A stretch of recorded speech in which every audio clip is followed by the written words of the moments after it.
about gamesmanship more so than doing the right thing?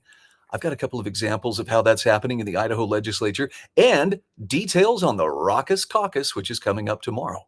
Stay close.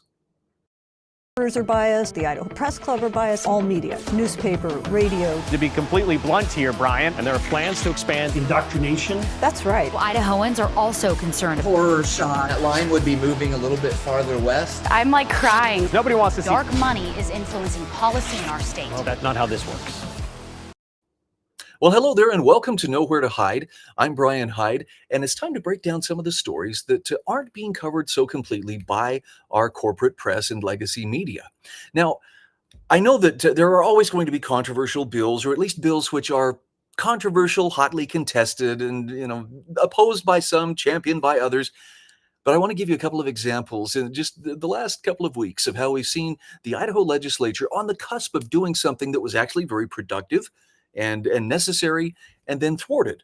Why? Because, well, someone knows someone who can call in a favor, and that's exactly what it takes sometimes to stop legislation. Case in point, a pretty good, no, actually a very good library bill was put before the Idaho legislature, and through various procedural votes and through various amendments and substitutions, it's been watered down into something that even really staunch conservatives who want to protect kids from accessing nasty, salacious material in public libraries or in their school libraries has been watered down to where even they can't support it. And what does it come down to? Well, it's having the right person in the right place, maybe to not have a bill heard completely or to add something to it that makes it unpalatable for everyone else. Here's another example. I know that there was some very serious talk about Senator Brian Lenny's, strategic lawsuit against public participation, SLAPP, S-L-A-P-P. These are lawsuits that constitute a type of lawfare in that they're nuisance lawsuits, things which are filed to tie people up in court, to cost them money because they have to respond to them. And then, whether they win or not, the person who's going through the process is being punished. In other words, the process is actually the punishment. Senator Lenny's bill would have done a very good job of putting a halt to that and at least making it more difficult for people to file those kinds of frivolous lawsuits. Unfortunately, Senator Ricks, because of a close relationship with one of the individuals who's very notorious for these SLAPP lawsuits, was able to step in and kill that bill yesterday. This is politics. I understand. Sometimes you win, sometimes you lose. But again, when it comes down to doing the right thing, that's when things start to get tricky, because if you know the right person or you have the right leverage on the right person, sometimes the right thing doesn't matter as much as just can we get it done or not. Anyway, I'll be keeping you posted on this. I have more to talk about that coming up. In the meantime, the Raucous Caucus, I'm only calling it that because there's a deliberate effort to muddy the waters and make people confused, afraid, and angry at the fact that Idaho's presidential caucus, at least GOP caucus, is coming up tomorrow. Now, one of the big complaints, and I'm going to start with actually an article from the Idaho Capital Sun, is that there's a complaint that this is disenfranchising voters. Now, where have we heard this before? I mean, it's not like we don't have ranked choice voting, possibly going to be on the ballot this November. It's not like we aren't trying to see people force an open primary where basically anybody can say, sure, I'm a Republican, and go participate in the GOP primary. In other words, to water down the vote to where the, how can we put this, tepid in their principles kinds of candidates can still somehow gain office. Why? Through sheer numbers. Same reason that we see Democrats right now nationally supporting so many illegals coming into the country, because they know they can be counted on to be, very trustworthy Democratic voters. Who are you going to vote for? The one who's giving you all these benefits, the one who's turning a blind eye as you come across the border without permission and as you want to access government services? It's a vicious cycle, but politicians understand how this works. This is a commentary from Christina Lords. Again, this is in the Idaho Capital Sun. 717 bills have been drafted, but not one fixes what she calls the disenfranchisement of thousands of Idaho voters. Instead of a caucus, she says, Idahoans deserve to vote in a presidential primary election, which offers more access to the ballot and verified observable results. That's according to the editor-in-chief, Christina Lords. So I'm going to touch on a couple of her specific complaints here, and then we're going to go to the source to see what's going on, Dorothy Moon being the source that we'll be accessing. She said, in this case, the editor-in-chief of the Idaho Capital Sun says the most obvious and egregious flaw of this outdated process, by which she means the caucus, is that only folks who can show up at 11 a.m. Pacific time in the northern part of the state or noon Mountain time in the southern part of the state for an hour or two on a Saturday can participate in this year's GOP caucus. Serving a religious mission out of state, the GOP has no voting option for you. Recovering in a hospital bed after surgery, nope, sorry. Working that day and can't get time off from your employer, you're excluded. Need childcare during that time so you can make it? That's your problem, said Moon, although she does encourage participants to bring their children with them to GOP caucus sites. I'm not seeing why that's a problem then. If kids of those delegates or those individuals who are coming to participate in the caucus, rather, if their kids are welcome, and they are according to the rules, then how is lack of childcare a problem? And perhaps most seriously, and this is the one that has been played on to great effect by groups that hide behind their service in uniform as if that will shield them from any criticism whatsoever. Most seriously, are you serving your nation in the U.S. military far from home? If you can't be there at that specific time in person on Saturday, you cannot participate. Well, gee, that sounds mighty exclusionary. But then again, maybe we should think about the numbers. How many people are we talking about? How many people are actively serving in the military? How many people are actively serving missions? How many people can't get time off on a Saturday? Okay, they're letting the good be the enemy of the perfect. Only in this case, perfect is kind of a twisted concept. For here, I want to lean on some of the understanding that I'm seeing. First of all, the people muddying the water, but also some clarification here. At some point, Ted Hill says people either need to choose to be informed or understand what's happening in this incredible state, or choose to be poorly informed, outraged, and spoon-fed. I think he chose that word spoon-fed for Ryan Spoon. What to think by PACs and foundations that would like to pull all the strings. Now, look, the foundations and the PACs, they may have their agendas, but if they're shedding light on the actions rather than manipulating and doing closed door, behind the scenes, smoke-filled room kind of stuff, I don't understand how people can be so upset. Now, let's turn to Brian Allman, who is a remarkable source of information regarding, these kinds of things. He says more information is a good thing. IFF, for example, analyzes hundreds of bills each year. They show you how each lawmaker voted. The Institute for Legislative Action and the ACU scores, they're also valuable data points. But I like his fairness here in pointing out that even IACI's scores give you an idea about a lawmaker's priorities. And isn't it interesting that the people, the legislators who score the highest on IACI's scale seem to be the ones most concerned with that unholy union of government and corporatism and growing government, and of course using the legislature as a clearinghouse for taxpayer dollars to flow to them and their special interests. Now let's talk about how this plays into the caucus. Again, Brian is a great source of information on this. Starting with the anonymous attacks on Dorothy Moon, and this was a mailer that went out actually, I guess this last week. Dorothy Moon has ruined our system. She has ruined the primary. It's going to be confusing. It's going to be a disaster. Okay, this is being stated as fact before anything has even happened. Brian says both the anonymous attacks on Dorothy Moon and those that are signed by people like former state chairs for the GOP, like Tom Luna and Trent Clark, they accuse the party of disenfranchising people who aren't able to attend the caucus in person. Well, is that really what it was about, to try to get as few people as possible? Yet their solution, last year's trailer bill to move the primary to May, would have essentially disenfranchised everybody. How? Well, because there's no point in voting for a presidential nominating contest in May. That's like placing bets on the Super Bowl on Tuesday morning. He's got a good point here. Do you see the dichotomy here? Which is more important, that most people can vote in a meaningful contest, or that all people can vote in a meaningless one? So we just want everybody to vote, but they want to do it in a way that actually robs their vote of its power by foregoing it until, May. Brian says it illustrates a huge reason why our country has fallen to where it is today, a willingness to put form over substance. Who cares if our country is run by a permanent bureaucracy that's entirely unelected and unaccountable? I got my I voted sticker. And that really does seem to be the mindset that is brought to this. And again, I'm not trying to make light of those people who might want to vote, but for whatever reason, you're serving in the military, you're recovering from surgery, you're on a mission for your church. These are very, very small numbers compared to the number of people who actually can find time on a Saturday to come and participate if they want to. So why do we have to pretend that in some way this is all about silencing the voters or otherwise making it more difficult for them to participate in the process? You hear that term disenfranchisement. Well, I want to go to Dorothy Moon's own words because she's the one who's been attacked as if this is her fault. It's her fault that the system has been altered and we have to do this. Here's how she explains it, and it's worth hearing her out, even if you don't agree. She says, "Are you getting sick of seeing bad faith attacks on the Idaho Republican Party and our upcoming presidential caucus?" She says, "I know I am. It's quite frankly downright disgusting, and I'm going to call out the bad actors behind it. The power brokers of Idaho's political establishment took a beating at the state convention in Twin Falls in 2022, and they haven't recovered. They would rather destroy the party than see it led by myself and our current leadership, who actually listen to the grassroots. The last few weeks, they've really ramped up their attacks on the presidential caucus because they think if it fails, then I'll take the blame and they can regain power. So there's been a concerted effort to spread lies, slander, and misinformation about me and the caucus."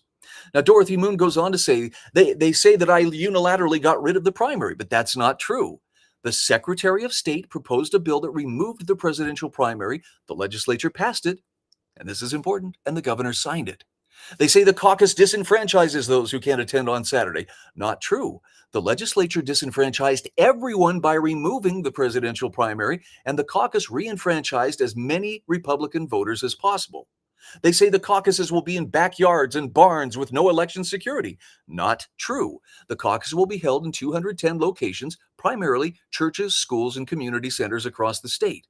We have worked hard to make sure your votes are secure and accurately counted with paper ballots with multiple security features and hand counted before the entire caucus assembly. Just as an aside, that is one of the places where I know Idaho's corporate press is saying, well, they won't even let us in there. The nerve of these people, they won't let us in to observe the process. Well, thank you, but they have their own observers. And if you were a Republican wanting to participate in the Republican process and caucus, then fine, come and be a part of it. But if you're not, if you're just there to try to spin it or find fault with it, yeah, maybe you don't belong there. Dorothy says it's disappointing to see these groups intent on misrepresenting so many facts. They think they're hurting me, but they're really hurting the Idaho Republican voters, the grassroots, the salt of the earth folks who care about keeping Idaho a conservative state. It's unfortunate that these groups have been sending unauthorized and unsigned bulletins and flyers that seem designed to sow division and misinform rather than foster understanding. Now, this intentional misrepresentation only serves to deepen animosity within the party. We encourage those sowing division to strive for clarity and honesty in their discourse rather than smears and mudslinging as they've been doing. But frankly, she says this is all unconscionable. It borders on election interference, trying to confuse and disenfranchise voters a second time by spreading misinformation about the caucus in the hopes that no one will show up. Just last week, a mailer went out accusing her of unilaterally disenfranchising veterans. It even purported to be Republican, supported by quoting a former Republican legislator. But the man behind the mailer isn't even a Republican at all, but a newly appointed Democratic representative named Todd Achilles. In addition to being a Democrat, he's also one of the activists behind the Ranked Choice Voting Initiative. Talk about wolves in sheep's clothing. Now remember, this whole situation came about because the Secretary of State, legislature, and governor chose to remove the March presidential primary without consulting the party. The Idaho GOP had worked together with the legislature after the 2012 caucus to create the March primary.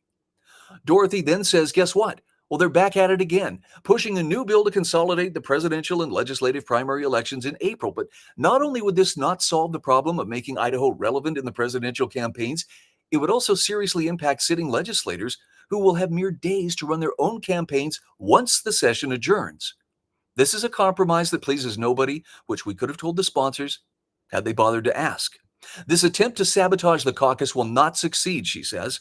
Our team has been working hard to make this a great and successful event, as have the thousands of volunteers throughout the state. On Saturday, Republicans will come together and make their voices heard in a spirit of community to support their presidential nominee. Now, actually, before I go to this one, let me just say, is it a perfect process? Even Dorothy says, no, it's not. But it seems to do the most good for the most people. So Again, if you're letting the perfect be the enemy of the good, whose fault is that? And in this case, I'm not so sure it's so much about, well, we just want this to be perfect for everybody, as we want this to fall together in a way that favors us and the people we would like to see in power. Now, let's talk about what is it exactly that is driving this effort to water down the Republican Party. I mean, if you've ever read the platform, they actually have a pretty solid platform. And the things that they stand for are things that conservative Republicans have stood for traditionally for many generations. So you got to see this statement put out by the Idaho Democratic Party on the new GOP platform rating site. And I bring this up because it talks about some of the key tenets of the Republican platform. But first, Idaho Democratic Party Executive Director Jared DeLoof issued the following statement regarding the Idaho GOP platform ranking system released today by the Right Wing Institute for Legislative Analysis. Oh boy. At least they got that label in there to make sure we know nothing that they say can be trusted. A group closely aligned, here's the guilt by association fallacy, with the Idaho Caucus, or Idaho Freedom Caucus rather, and the Idaho GOP chairwoman Dorothy Moon. I can almost picture them spitting after they say her name because they're just that way. The Idaho Republican Party, says Jared DeLoof, continues its decline into an insular, paranoid, extreme, and exclusionary group where any independent thought results in censure and removal from the party. I guess he's never heard of cancel culture or seen what a woke social justice warrior is like. But nevertheless, please tell us more, Jared. Today's announcement of a new platform ranking system shows 40 of the 87 GOP members of the legislature receiving a failing grade when it comes to upholding the Idaho GOP party platform. The Idaho GOP platform is one of the most extreme party platforms in the country. Now, they're failing because they aren't upholding those principles. Is the flaw with them, or is it with the platform itself? So you're going to see next the spin that the Democrats are putting on the things that the GOP party platform calls for. Okay, so we start with banning abortion care. You could just stop with abortion. Banning abortion in all cases, including rape, incest, and even cases where the patient will die without it. By the way, that is a lie. Idaho's law does not ban that, including murder charges for anyone who gets or assists in an abortion procedure. Look, we are talking about preserving innocent life, and that's something that's been a very solid tenet of the Republican Party platform for a very long time. But to claim, it's abortion care, they like to throw that word care in there. It's kind of like the gender-affirming care, which really means mutilation of young children who have gender identity issues. The party platform calls for overturning of the Obergefell ruling and any recognition of same-sex couples. Look, it may not be a popular position, but this is at least one that's consistent with reality. Same-sex couples, no matter how many times they do whatever it is they do in the privacy of their own home, will never create new life. And that's what differentiates so-called same-sex marriage from actual marriage. Actual marriage is predicated on the fact that the vast majority of people who enter into that being a lifelong commitment between a man and a woman, that's going to result in children. Well, what about old people who get married?